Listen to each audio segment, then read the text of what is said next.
Pemirsa, jajaran Polsek Kute berhasil mengamankan seorang pelaku penjamretan yang beraksi di Jalan Sunset Road Kute, Badung. Korban merupakan warga negara asing asal India yang saat kejadian tengah berjalan kaki bersama pamannya. Saat itu korban Udasi Mukes, Gurmukdas dan pamannya Hares Ramchandani usai makan malam di sebuah restoran India berjalan menuju hotel. Dua pria yang berboncengan dengan sepeda motor tiba-tiba datang dari arah belakang. Salah satu pelaku menarik paksa kalung emas seberat 30 gram dari leher korban hingga putus, lalu melarikan diri. Akibat kejadian itu korban mengalami kerugian sekitar 30 juta rupiah dan melaporkannya ke Polsek Kuta.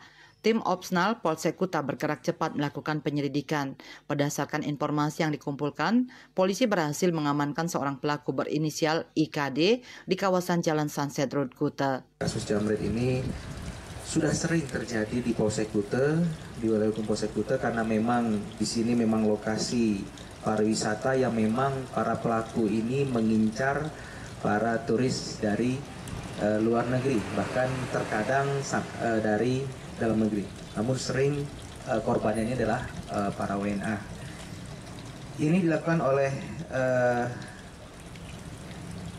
pelaku atas inisial IKD alias Lutung, ya.